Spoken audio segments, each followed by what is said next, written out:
All right, people. Okay. The boy's back. The boy is back. Your boy is back. Holy. We're on all platforms right now, excluding Twitter. By the way, you know, our Twitter streams are just an experiment. I want to let y'all know we've streamed twice, I believe, on Twitter. Is it twice or three times? Every time we've hit a million. Okay, had a million views. We're still trying to figure out the platform, so we're not gonna stream live there all the time. You guys should know our home base is Rumble, rumble.com. You guys should go make an account. Please go to rumble.com/c/academics. That's where my channel resides. Uh, Lots to get to today. I'll save you the suspense. Drake ain't dropping tonight. He's not. There's so much to be discussed because there's multiple pieces of chess happening. I've always told you before I even knew Drake, hey, I'm just a big Drake fan, right? I've told y'all that. Fortunately, these days I could ask him a question or two, he'll answer, I guess. But that's been me from day one. Go back, go watch.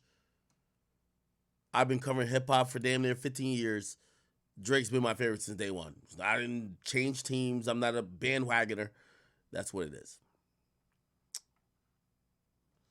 I guess it's not really important because both men involved in this kerfuffle don't really speak that much. Drake don't really speak publicly that much, and Kendrick definitely doesn't. So people want to make me the face of whatever Drake feels or thinks, which I would say that's incorrect as well. Okay. But the person who said that Drake was dropping today, I think they've been campaigning to be the face of what Kendrick thinks. It's a DJ from out of LA. Shout out to DJ Head. I got no problem with you. Don't know you. Pretty sure you've had probably whatever you probably said about me in the past, but I don't care. The point is this: Drake ain't dropping today. We're probably gonna go into day 3, which will be tomorrow. Day 3 of Drake not responding to Kendrick, and I'm keeping a timeline just like how I kept the timeline with Kendrick. Okay. I believe that Drake, if he doesn't respond in 17 days, we're gonna put him on a standing eight count. That's a fact. That's what I would do with Kendrick. Okay. So I'm trying to be fair as possible, but I won't lie to y'all and just be like, oh, I don't hope one side wins or the other. Anyway.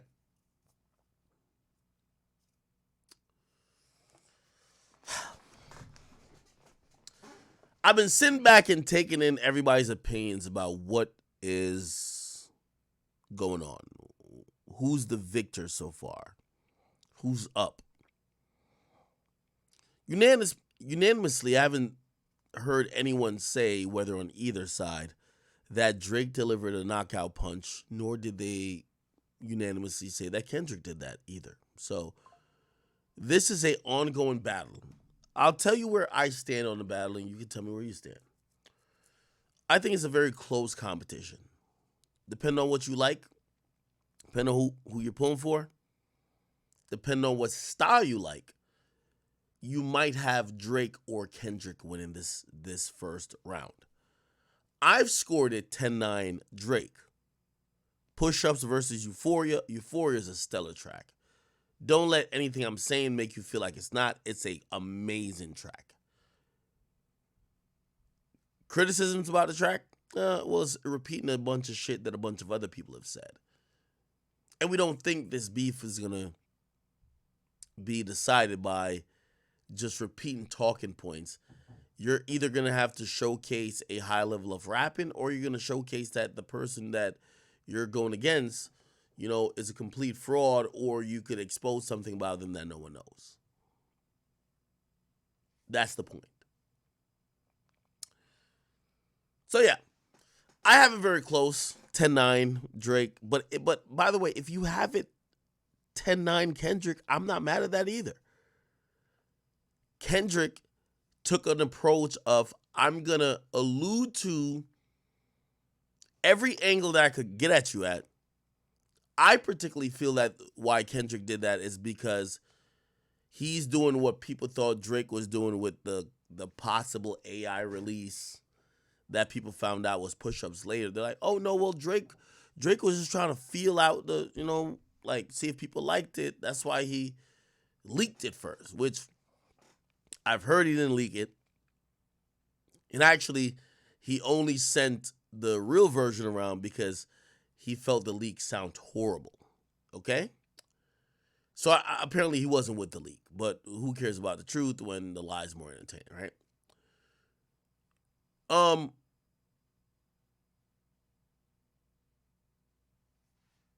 I think Kendrick is feeling out the crowd. We're gonna get into some minute details in the Kendrick Lamar's response on Euphoria. Kendrick mentioned about 30 angles he could get at Drake about. You're not black enough. Cultural appropriation. We think you like little kids. We think you got your abs done. There's a shit ton of angles that Kendrick alluded to. One of the reasons why I didn't give him the win for the first round is that offensively, what did you do? So you're feeling like I'm gonna compare this to boxing a lot. He's feeling out his opponent, no Diddy, and he's like, well, will the uppercut work? Will the left hook work? With the straight right work? Will the jab work? Like, he's trying to figure it out, but he doesn't know the remedy yet. Drake was trying to do the same, except I think Drake tried to go on the offensive, or at least made it a bop. Okay? All right. Anyway, a few things to analyze here is because, some of y'all might be like, what are you talking about? Kendrick went down a whole rabbit hole. And by the way, I'm here to also call cap on what Kendrick said. So Kendrick in Euphoria,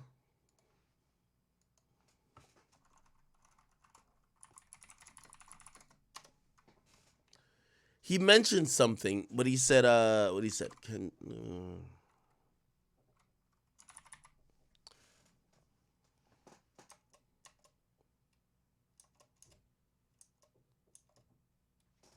Hold on. Anyway, he says we ain't got to get personal. This is a friendly fade. We should keep it that way. I know some shit about niggas that make Gunna wanna look like a saint. They say about critics, blah blah blah. He basically also said, "Yo, I'm not gonna be calling around." I don't know where he says that, but he says, "I'm not gonna be calling around trying to get information or dirt on you, right?" And I'm here to tell you that he already did it. Let's analyze a few bars, okay? Most notably because I seen this thing popping off today on social media, and I even posted it because it's relevant. And it says this. Listen to this, chat. It's been an over decade-long feud, and now a new Kendrick Lamar diss record targeting Toronto's own Drake has one local Chinese restaurant caught in the middle, but in a good way. New Ho King on Spadina was mentioned in the song Euphoria, and now the owner says they have since been showered with 5-star reviews. Talk about me and my family, Crody. Someone go bleed in your family, Crody. I be a New Ho King. Now, I'm going to paint a picture to y'all that Kendrick has done his research. Okay? Kendrick starts off like a stanza by saying, "Don't speak on the family, Crody. It could get deep in the family, Crody. Talk about me and my family, Crody. Someone's going to bleed in your family, Crody." Then he says, "I be at New Ho King eating fried rice with dip sauce and a blammy, Crody." Now, those might just seem like a nice little rhyme scheme, But let me explain. I'm going to keep playing this again. Long feud, and now a new Kendrick Lamar diss record targeting Toronto's own Drake has one local Chinese restaurant caught in the middle, but in a good way. New Ho King on Spadina was mentioned in the song Euphoria, and now the owner says they have since been showered with 5-star reviews. Talk about me and my family, Crody. Someone go bleed in your family, Crody. I be a new Hawk King. New Hope King. There you go. That's right. I'm trying to learn how to sing the song now. Johnny Liu is the owner of New Ho King in Chinatown.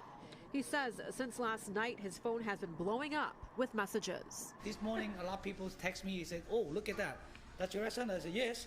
And they said, "Oh, look at that. Look at the song." Don't speak on the family, Crody. It can get deep in the family, Crody. In the song, Kendrick Lamar jokingly pokes fun at the Toronto accent and slang. He then specifically mentioned the restaurant and their fried rice. I be a new Hawk King eating fried rice with a dip sauce and a blammy, Crody. He said, "Good food and might be the fried rice. Get more rice. The chef gonna be busy." Since the song was released Tuesday, Google reviews for the establishment have been soaring with positive feedback, with most mentioning the song and their now famous dish. Whoa, 7 minutes ago. So people are mentioning the song that Kendrick. Yep, I see that Kendrick's a good guy. Oh my God. Liu says he expects more customers will be stopping by since he's been receiving this international attention. Even today, customers we spoke to said they made their way to Chinatown to try the fried rice, thanks to the American rapper. I came all the way from Markham just to see this fried rice, man. Kendrick Lamar, you gotta pay respect to K-Dot, man. Ever since he dropped the diss track, I was like, I gotta visit this place. Okay. Sounds good. Now, let me just be very frank and very clear. New Ho King has never in his entire existence for years and years been known for their amazing cuisine. Let me be very, very clear. So this, like, it's not like Kendrick did a Yelp review. He's not Keith, what was that nigga name? The Keith Lee. He didn't be like, oh, go check this out in Toronto. This is my favorite spot to eat. This is Kendrick who did some research. Okay, now let me give you the significance of this whole New Ho King spot that Kendrick alluded to on the song. By the way, I want to keep reminding y'all, when did he mention that song or that restaurant? He says, don't speak on a family. He's responding to Drake speaking on his family. You know, when people speak on your family, you could get dark. So don't speak on a family, Crody. It could get deep in a family, Crody. Talk about me and my family, Crody. Someone gonna bleed in your family, Crody. I be at the New Ho King eating fried rice. Now, let me get back to this. So, this is a spot. I'm telling you, in the history of Toronto, I'll tell you the significance of this spot. It's a after-hour spot. You know one of them spots that might be in your city where after you hit one club or two clubs, it's the only place that's open that when you mad drunk and you need to get something to eat, it'll stay open mad late. That's the spot, okay? Now, it's not the spot for the entire Toronto, but if you're in Little China, which, by the way, this is in Chinatown, in Toronto. There's a Chinatown in pretty much every major city, right? This is in Chinatown. This is why I'm telling y'all that Kendrick did his research. You want to know the significance of him saying New Ho King? I told you it's not the food. Let's go over some very drastic things.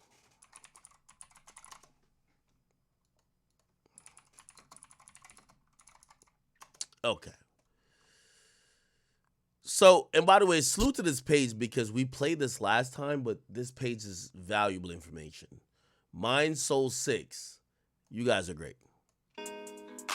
Now, this is recapping when Drake got robbed in 2009 in Toronto. One of the wealthiest. With that amount of money and fame, you attract attention from all sorts of people, and some of them have malicious intent. So as a celebrity, it's natural that you end up hiring a security team to protect you. When it comes to Drake, well, he's basically untouchable. He walks around with a squadron of top-tier meatheads who are known to be rough with people and overstep boundaries. One of his bodyguards was even the subject of a YouTube video where someone was pointing out how terrifyingly huge this guy was.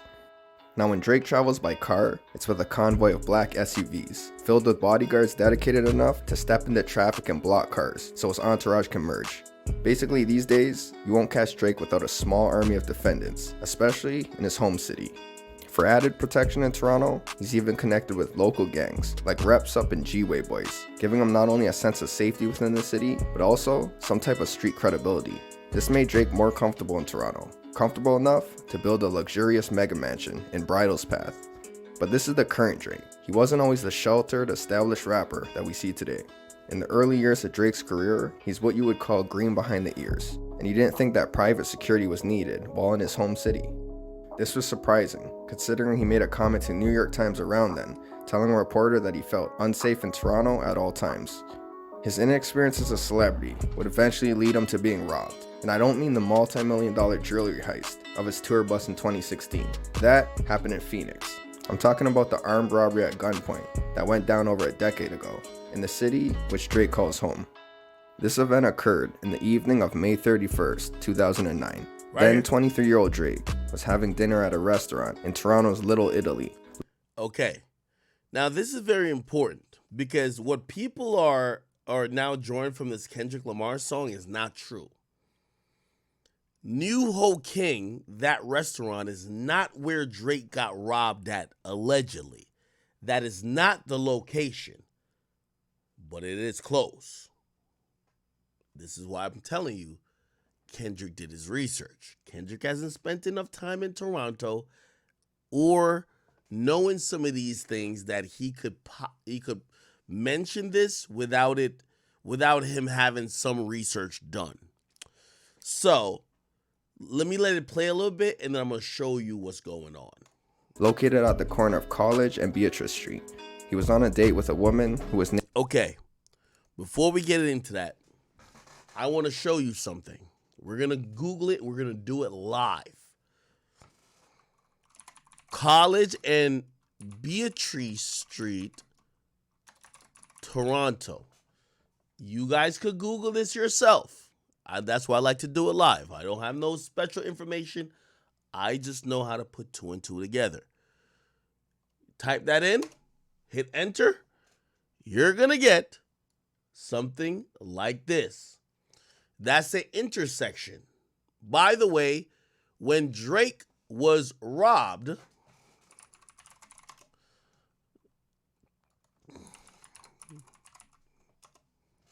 me see if I can find that affidavit.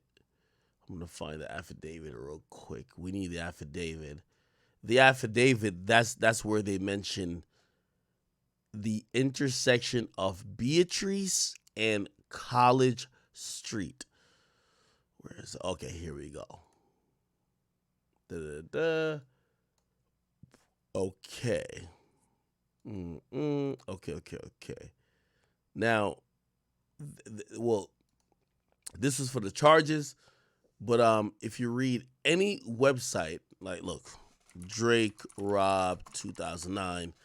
Let's find one of the original articles that always, okay. This is one of the original articles right here. It was posted in 2010, but it's all good. On May 31st, Drake, blah, blah, blah, blah. Here we go. Drake left the restaurant with a woman, blah, blah, blah, and walked down Beatrice Street. Okay? Now, this was important. It says Drake was enjoying an evening at a restaurant in Little Italy at the corner of College and Beatrice Street. This is why we typed in, and y'all can do it yourself. I don't got no special information. College and Beatrice Street. This is how it looks current day in Toronto. So they're saying Drake was robbed along this street. Let me give y'all a little 360 tour. Something here. So maybe I'm not even sure if the Italian restaurant still exists. La Cantina. Oh, who knows? Let's go up here a little bit. Okay. Remember, this is definitely like 15 years later. This is 100% 15 years later, right? So they're saying that Drake was over here when he got robbed. Now, the important thing about this, right, the important thing about this is going to be this. Give me 1 second. And I want you to watch everything I'm doing because I'm doing it live. College Beatrice Street. It's an intersection in Toronto. Now, let's look at the directions. So he says College and Beatrice. That's where Drake got robbed. Let's look at New Ho King. Let's see how far that is. Now you see it. 7 minutes. Essentially, Drake got robbed here. Let me make this a little bit smaller. Drake got robbed here, and Kendrick rapped about a place here. Now, the reason why I'm saying Kendrick did his research, you could be dense and be like, oh, no, this is random. Toronto is small, but not that small, okay? Literally, like, this here and here are pretty close. Now, why I believe he mentioned New Ho King is to remind Drake, nigga, I know about what the fuck you was up to before you got popular in the U.S. So it's a reminder that he got robbed in 2009 here. But the New Ho King spot is more profound because of this. Was having dinner at a So let me just play this. I'm going to play this for another 2 minutes and I'm going to go to another video. restaurant in Toronto's Little Italy, located at the corner of College and Beatrice Street. He was on a date with a woman who was named Chantel Brown. After enjoying their meal and a night out, the two left the restaurant and walked to an SUV that was parked across the street.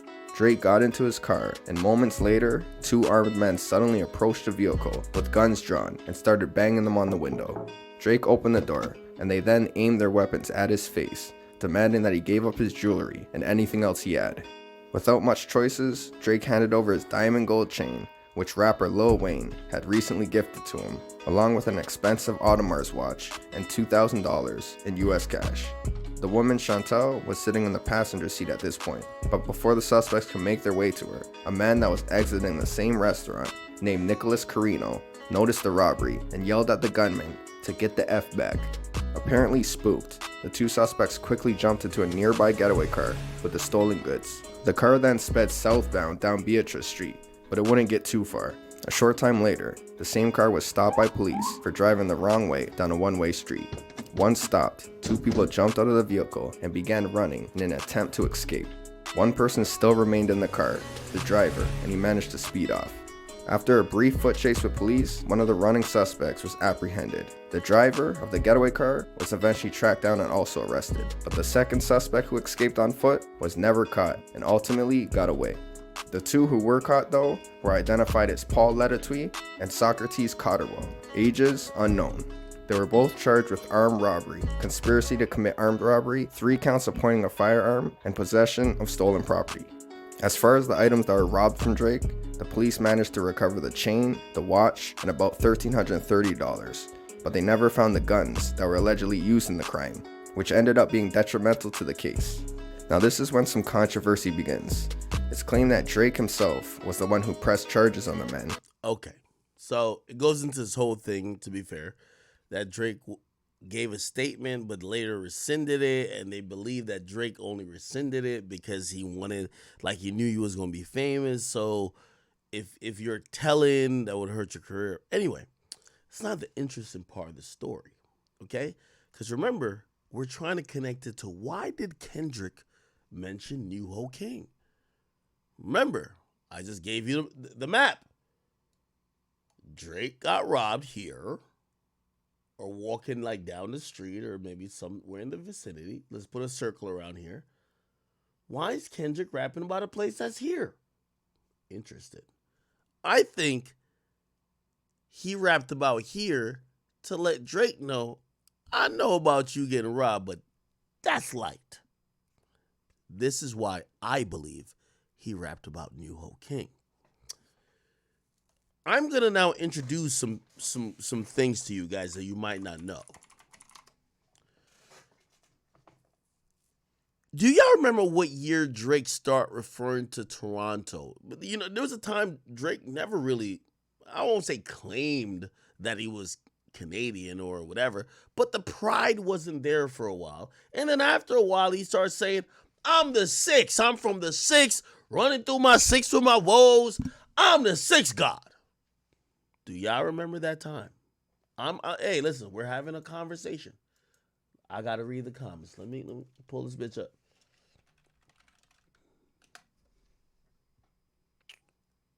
Should I pull up Rumble? Rumble probably got the real shit, right? Or should I pull up YouTube or maybe Twitch? Y'all tell me where it has the best comments.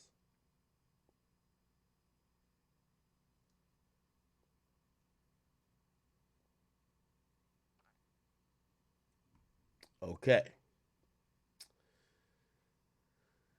All right. So, let me spare y'all the suspense.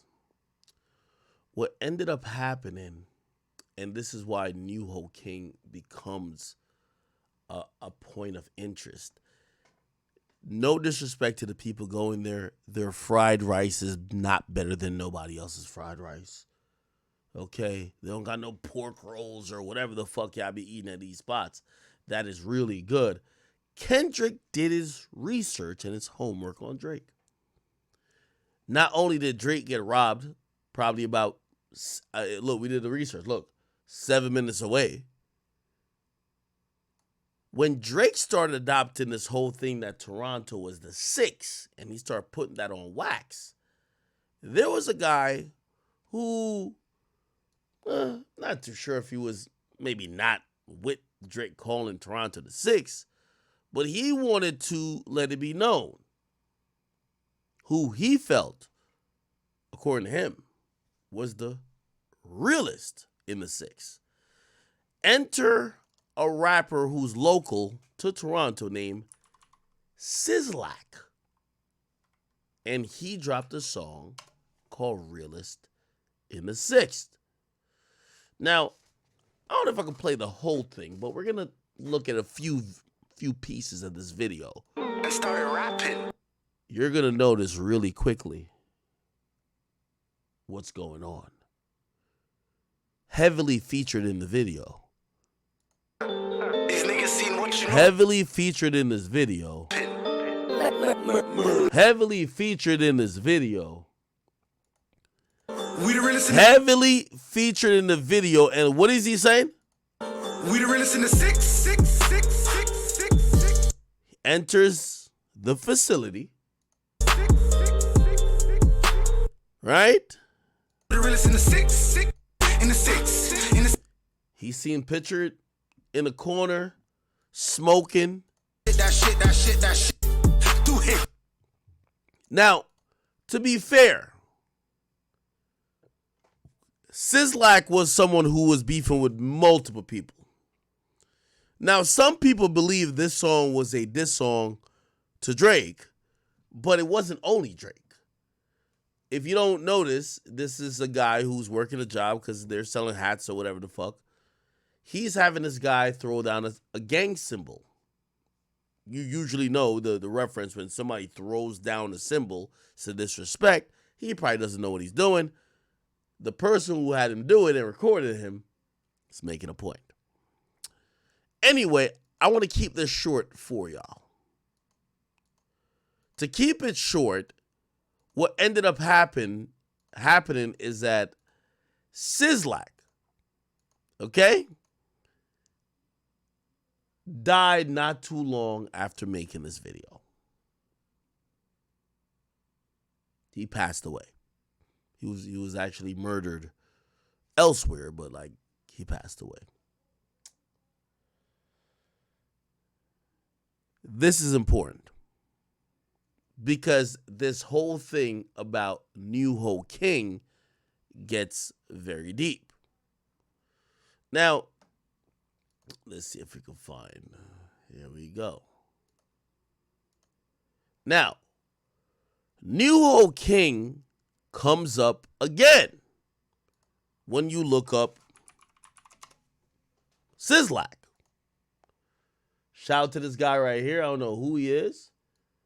but he's on or point. LV.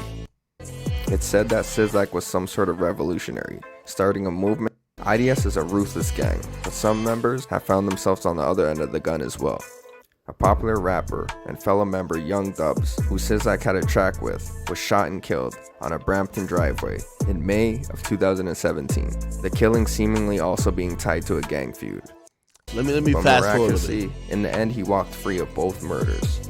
Now, I couldn't find out if the co-accused, Justin Bellinger's charges were dropped too, but they likely were, because he was a free man a few years down the road, around October of 2016, when This he is was about arrested Sizzlack. in an undercover fentanyl drug bust. Since Sizzlack got out virtually unscathed, it's possible Justin's case had the same outcome.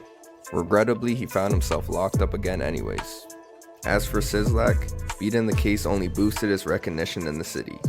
It also seemed to boost his ego, because he gloats about the outcome of his case, with lyrics in his song, What You Know About Me, rapping about how Gucci Mane only caught one body, but he beat a case for two.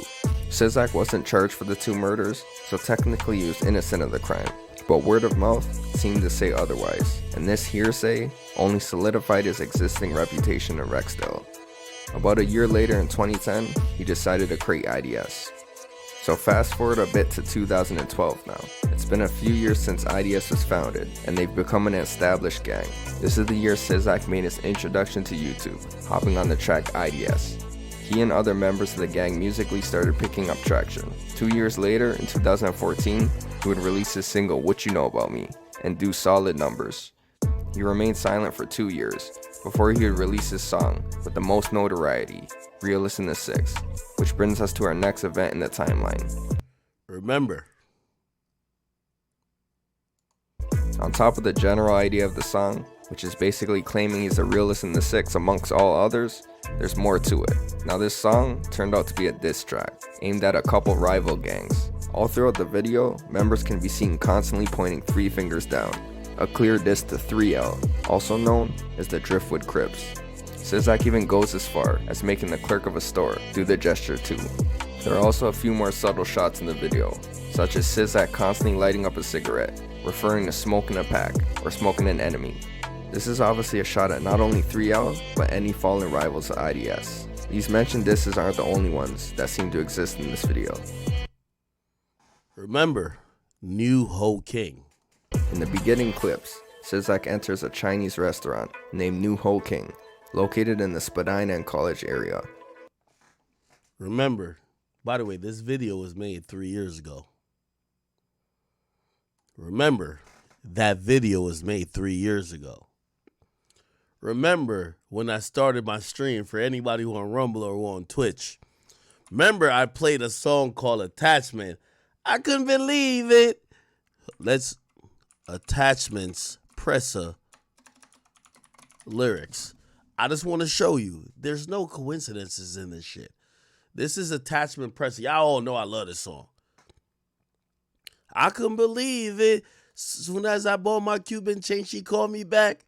Soon as I ice out my wrist, she got attached. And COD, you see this glizzy got attachments for all the bitch ass niggas that try to circle back. Now I don't know Slugger. Slugger got hit up in a party. He did a dance. Sizzlack dead. They don't post him on the gram. Who does Presser associate himself with? We all know Drake took him on his first big tour when he was supposedly a guy either under an investigation or caught up with some shit in Toronto. Okay?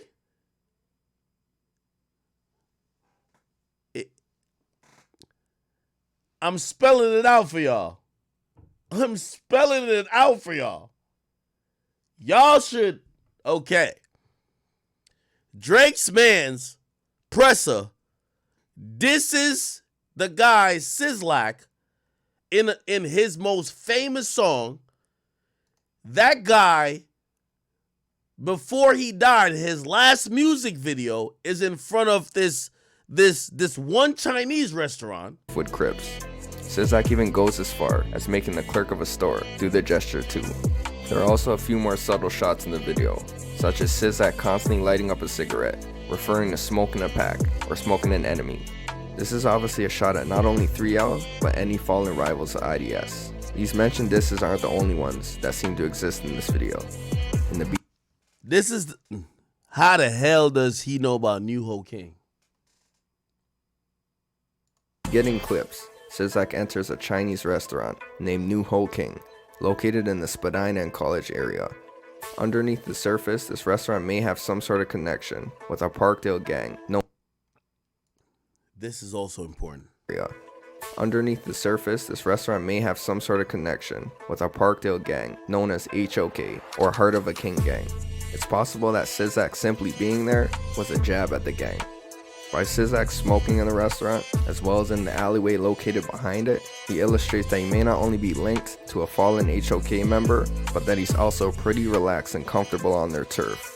New Ho King is the same scene where a few HOK members, including their leader, shot and killed 2 innocent men for apparently no reason in January 2016. It was honestly a brutal killing, and I cover this. Now, this is why I keep telling y'all, if y'all think Kendrick is stupid and Kendrick is just saying shit, even though I know he lied when he says, I'm not calling around about to get dirt on you.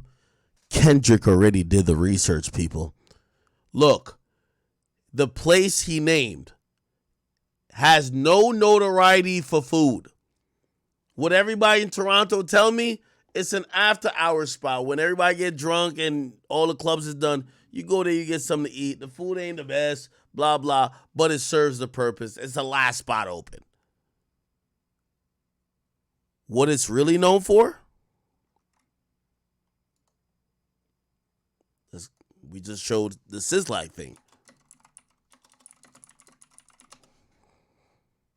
We just showed this. It was Saturday night clubbing. It was nearing 3 a.m.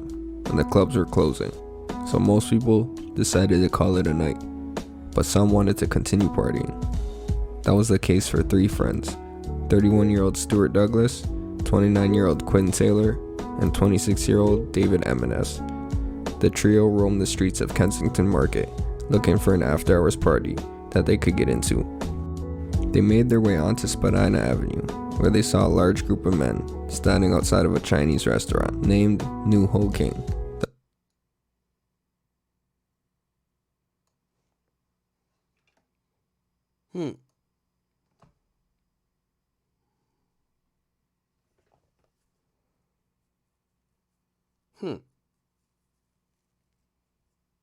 Where they saw a large group of men standing outside of a Chinese restaurant named New Ho King.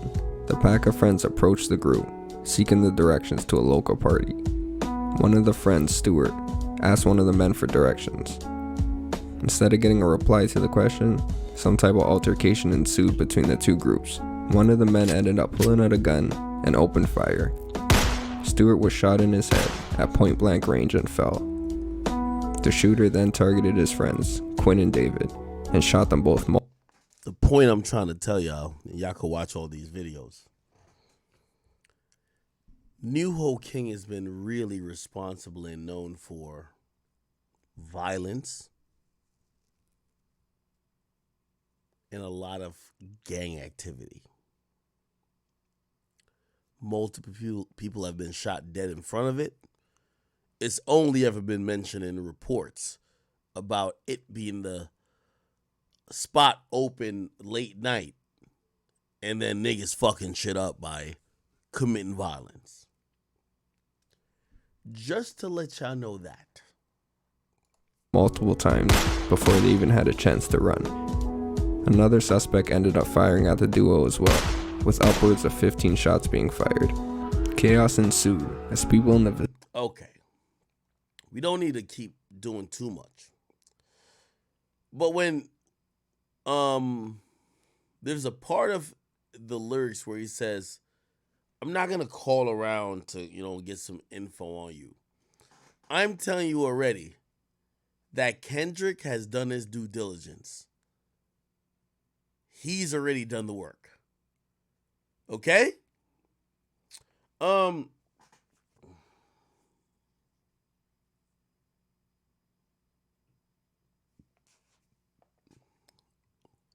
We'll get to a few other things. Now, let's get to a few other, and this is what I'm saying. I ain't gonna lie. Kendrick low key, like, I don't know why, but he teased a lot of tea, right?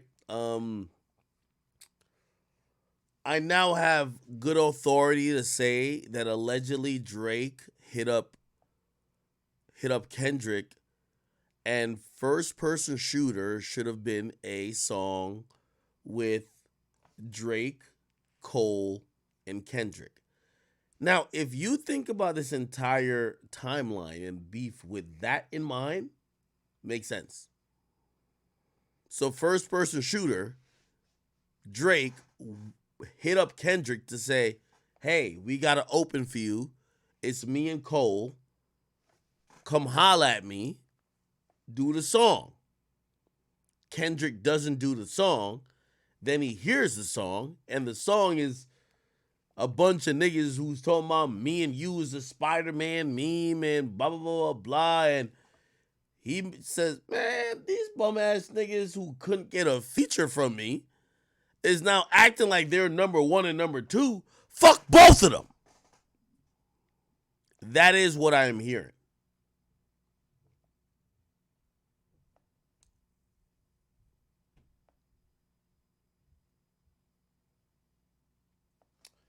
That is what I'm hearing, people.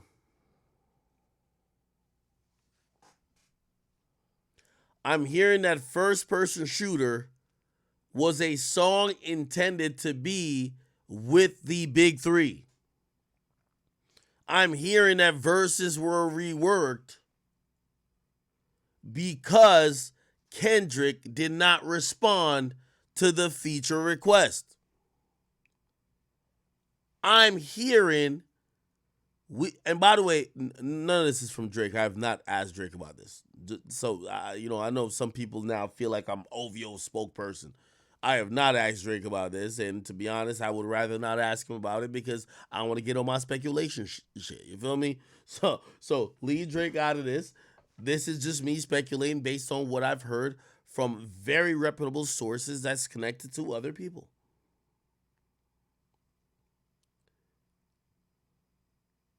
So if you listen to allegedly a part of especially Cole's verse, that verse was intended to be, yo, I'm here with my brothers and we're the best.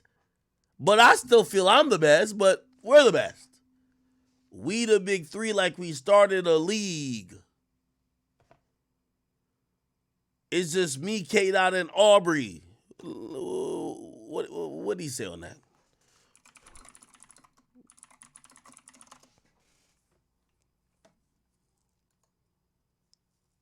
I hear if you listen to Cole's verse, you will hear what the original intention of the song was. Love when they argue the hardest MC, is it K-Dot, Aubrey, or me? Allegedly because Kendrick was already being told to J. Cole that he was going to be on the record. Because I'm not going to lie, this did feel like glazing. You're on a song with Drake. Why the hell, if you're going to talk about any ranking, you're saying, love when we argue the hardest MC, and then you name the person who's not on the record first? Is it K-Dot, Aubrey, or me?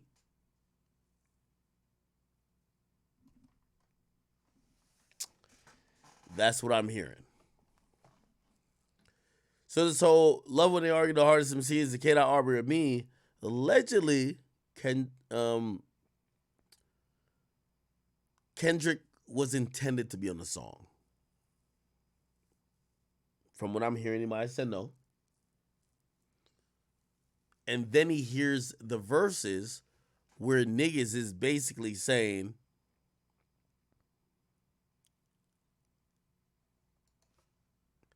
the Spider-Man meme is me looking at Drake. It's like we recruited your homies to be demon deacons. We got them attending your wake. And from what I'm hearing, Kendrick got upset because, yes, he turned down the feature because Kendrick got smoke with Drake. But once he heard them talking like it's just them two, he said, all right, fuck it. My next verse, I'm about to say, man, fuck the big three. It's just Big Me. That's what I'm hearing.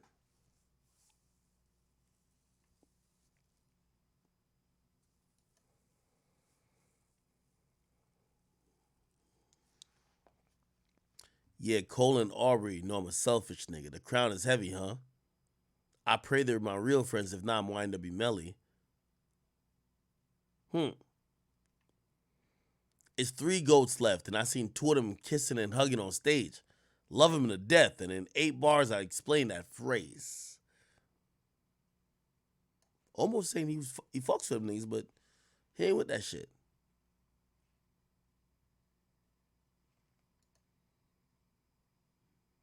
Okay.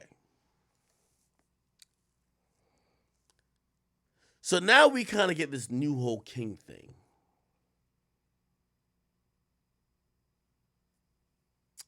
But it's not over.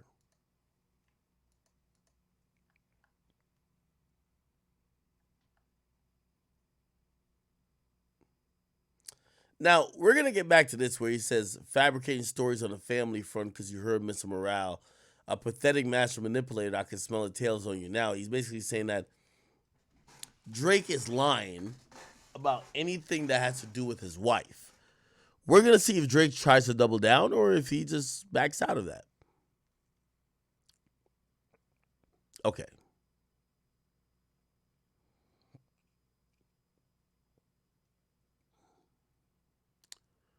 Where is that part about?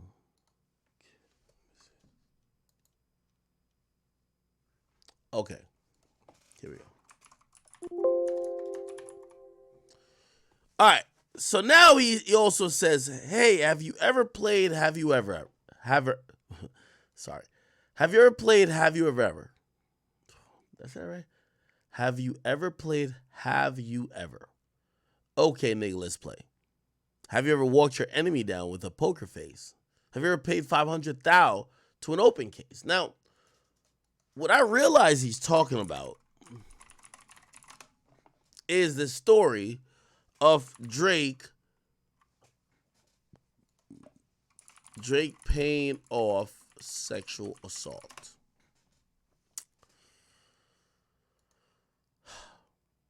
So, this is a story. And by the way, hey, I'm being all the way upfront and honest because I got y'all. Now, I know in Kendrick's bars he says, have you ever paid 500,000 to an open case?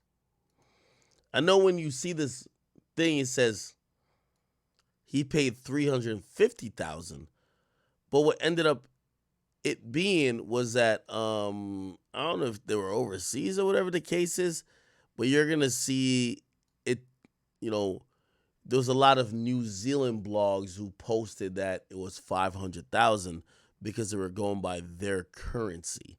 So Drake literally paid out 350,000 American, but there was like a bunch of like New Zealand and like this was more popular. I don't even know what Drake did like media wise then. Actually, I think I know. Anyway, nobody in the U.S. cared about this. People overseas covered it, and that's why you see the overseas blogs who covered it saying, "Nah, he got to pay out this amount American." Then they'll put the amount in their native, like barriers or their native, currency. Now, let me see if I can find.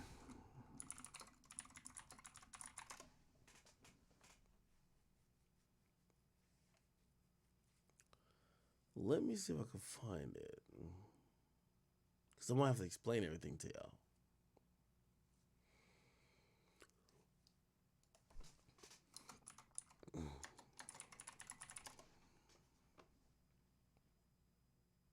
Okay. Let me explain. So Drake goes on tour. He meets a woman named Layla Lace. Layla Lace.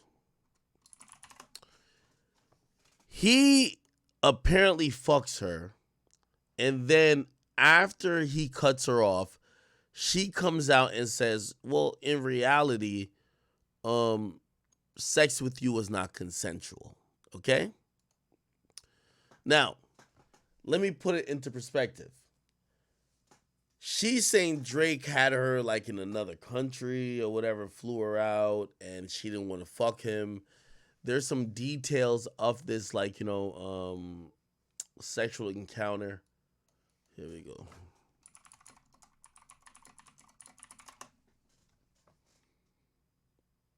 Here we go.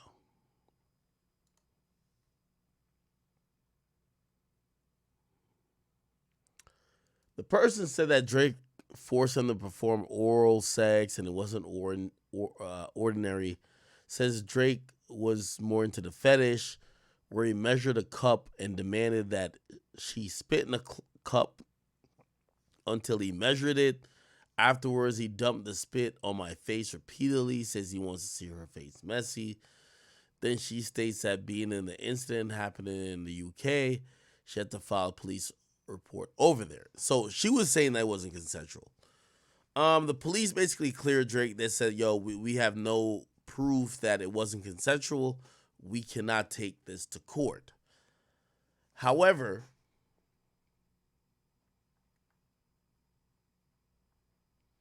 this story didn't die. What ended up happening is that the woman later tried to get more money from she tried to get more money from not Ross, from Drake, and Drake eventually basically got to the point of suing her, and because she had multiple lawsuits on Drake and Drake had a lawsuit on her, they settled for some undetermined amount. Some people believe it's for hundreds of thousands. Some people believe it was for nothing. Okay?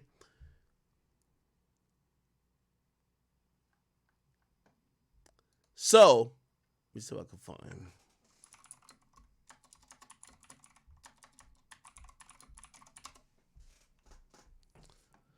I'm trying to see if I can find it. Okay. Now, the same girl went on to claim she was pregnant for Drake and this and third, which is like, if you're saying he raped you, why are you doing mad interviews about you being pregnant with his kid when it wasn't the time he raped you? How sure are you that you're pregnant by Drake and not somebody else? Let me tell you something. And I'm going to just make this clear because, I have been asked that before. Mm-hmm. I have a child, okay? Okay. I'm a mother already, okay? I know who I sleep with unprotected, period. Mm. So, it's 100% sure.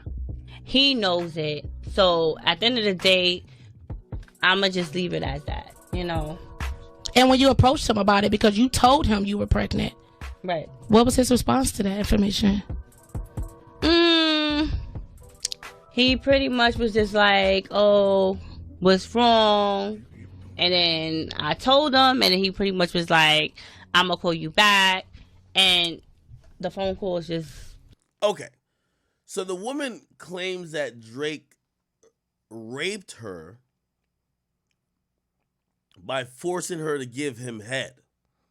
Which that's a really weird claim, just to be honest. He forced you to suck his cock. He forced you to suck his cock. All right, bet. Cool. Then she claimed that she was pregnant. Then she exposed him by saying, oh, he's not trying to take care of the kid, so fuck him. Anyway.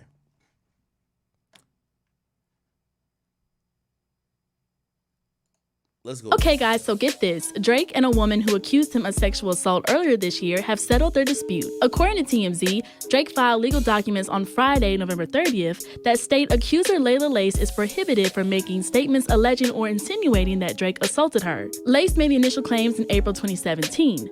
She alleged the Toronto superstar raped and impregnated her after a one-night stand. After taking those claims to SiriusXM and ultimately the authorities, Drake sued her for civil extortion, defamation, and fraud. Now, with the lawsuit behind him, Drake is hoping to move forward with his life. The filing made by Drake against Layla Lace has been resolved, with Layla avoiding going to trial by agreeing to a stipulated judgment which prohibits her from repeating past statements she made against Drake, celebrity attorney Larry Stein told TMZ. Okay. To make it not long-winded, the woman basically claimed she was pregnant. Then she claimed he raped her. Then she claimed she was pregnant. She's clout chasing, full-on clout chasing. Okay. Agreeing to a stipulated judgment which prohibits her from. So after the clout chasing, Drake offers her about like $120,000 or $150,000, saying, "Yo, you know what? My career is going up. Please don't ever mention this again. I'm going to pay you to not mention this, and I'm going to go on my life." Except she decided that no. She was going to break that agreement, and that's why you see more legal action happening with her now, because she didn't want to adhere to like any type of warning saying you can't talk about Drake because he paid you. Repeating past statements she made against Drake, celebrity attorney Larry Stein told TMZ. Drake and his team are satisfied with this outcome, and while Drake appreciates the support he has received, he asked that his fans and the media allow both parties to move on with their lives. The judge has yet to sign off on their agreement. So what do you guys think? Were y'all ready for Adonis baby number 2? Or do y'all think Drake just needs to start strapping up more? Okay. And this is not me playing PR, but this is just me being a man. Yo, check this out. Shorty said that Drake forced her to suck his dick without her permission. I'm gonna be honest with y'all, chat. Yeah, like, you know, if it was, you know, vaginal penetration, I'd be like, oh shit, no, whatever. You're telling me he forced you to suck his dick? That's a little bit unbelievable, but still, let's say I'm going with it for the story. So he forced you to suck his dick. You claim he raped you. Before you fully claim that, you started fucking with him because, yes, these people are fucking with the people who they're accusing. And now, after he paid you to shut up because he got a career, and this is the part I didn't say, right? Drake allegedly not only like paid these women to like shut the fuck up, he realized they were clout chasing so much, he had to try to go at them on some civil suit shit because they're lying. So it's like, what do you do if you're Drake?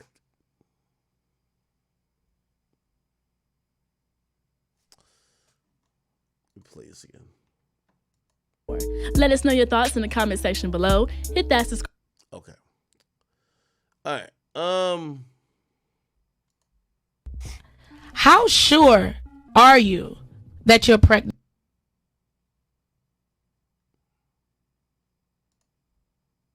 Last week, a request for money, and men and women both are left too vulnerable to public opinion, and they lose a lot of money and a lot of peace of mind on a mere accusation. I mean, I agree with that, and I think Drake is going in the right direction, but honestly, we got to get some blame on these women too. Sisters, don't be mad at me after this. I'm sorry, but... Oh, I thought that was the girl. Nah. No, right? Let's try to find the girl.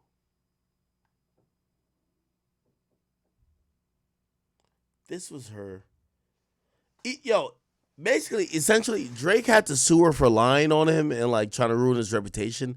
They settled. Apparently, she did get some more money, but Drake tried to sue this chick. He basically said you're lying, but he's worth way too much to battle this out in the court of public opinion. He probably paid her maybe like $100,000 after he already paid her to shut the fuck up about some other shit. And now, obviously Kendrick Lamar is gonna try to allude to that. Remember, he didn't pay $500,000. He paid 350,000. But like when it goes to like New Zealand and these other currencies, it goes to 500,000. So that's pretty much what it is. Anyway, cool. All right.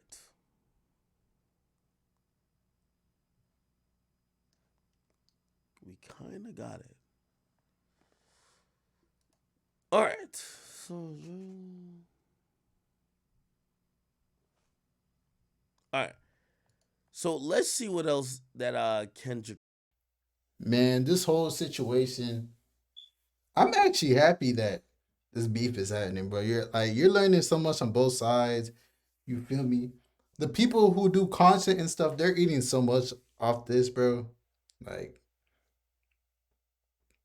people who sit here and react and do the all the extra stuff, like they're eating so good off this beef.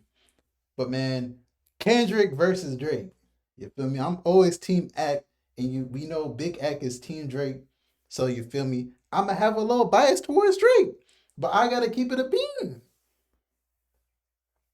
A lot of people don't like Kendrick's first track. And shit. I mean, I messed with it heavy, bro. I'm not gonna lie.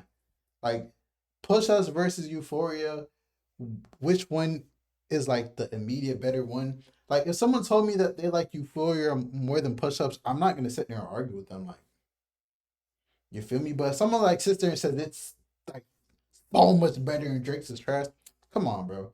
Or if like someone said that Drake's Push Ups is like 30 times better than Euphoria, I'd be like, come on, bro. Cause keeping it a bean, bro, one isn't like superiorly better than the other. Like they're both good songs. That's like round one. And then you could put Taylor Made against the 616 in LA that Kendrick just dropped. Who's up? I have no clue. Kendrick's enjoying himself though. Kendrick knows what he's doing, bro. And I'm loving this, bro. I'm not gonna lie. Every single bar, I will say this about Kendrick though. Every single bar that Kendrick says, or every verse, there is a bigger meaning behind it. You just have to figure it out. That's one thing with Kendrick that with him specifically, I like. Like it's like his bars come with like, you have to go and search to like find out what he means. But then after you figure out, you're like, what? Like he's giving us clues about a lot of stuff. So we just gotta wait there and see. You feel me? How Academics is doing the countdown, day 1 no drop, day 2 no drop, day 3 no drop. I feel like Drake is gonna drop on day 6 because he's the 6th guy. So I feel like he's gonna wait until day 6. That's my what's it called? You feel me? My guess that he's gonna drop on day 6. If I'm right, I wouldn't really be surprised. But if he drops before that, awesome. If he drops after that, cool. But I'm pretty sure he's gonna respond before Kendrick responds. So you feel me? Will Drake drop another back-to-back? We just gotta wait and see. Will he not? You feel me? I don't know, bro. Kendrick is not Meek is the biggest thing I will say. He is not Meek. Like, no, like overall artist, Drake is bigger, but in rap alone, like as rap fans, like the old heads, the young bulls and all that stuff, like everyone, majority of people would pick Kendrick, like especially in America. A lot of people rock with Kendrick, bro. A lot of people rock with Kendrick, bro. So hey, but overall we know Drake's bigger, but just rap alone, man. And like y'all, there's no point in doing like the money back and forth. I'm glad they're not doing the money back and forth. Like, oh, I got more money than you. Like Ross. Ross's big thing is money, but like it's hard doing the money thing with someone who most likely has more money than you. You feel me?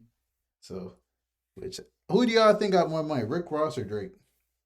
I mean, they said Drake made like $100 and some million just off his tour, bro. Drake could tour every like twice or 3 times every single year and probably make over $200 million easy, probably profit off touring if you really want to. I think Rick Ross is making a lot of money. I don't know where Rick Ross is making his money from, but I don't think he's making that kind of money. Plus, Drake got like the steak deals and all that stuff. I think Rick Ross is making money, but I don't think he's making like that kind of money. I think Ross probably makes like probably I don't know. How does Rick Ross make his money? Because not off music. He doesn't have that many artists signed. Like, is his franchises really making that much money? Like, I know franchises they could make like 300, 400K a year, but like, how many does Ross have? How he's making that much? Is he making like 5 million a month or something? Like, I feel like Ross, the way he acts, he got to be at least making at least 50 million a year.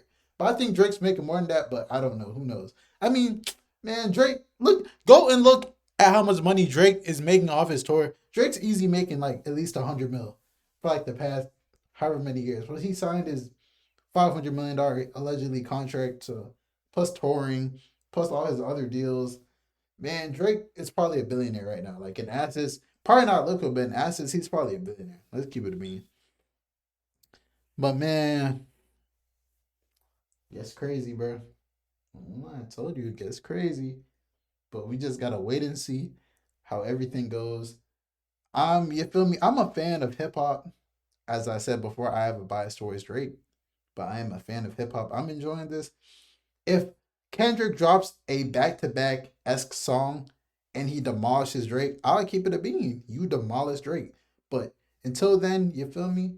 I feel like you feel me? We just gotta wait and see who drops the song to demolish the other person, which has not been dropped yet. We just gotta wait and see. It's your boy Big Act News. Make sure you like, comment, subscribe, and I'm out.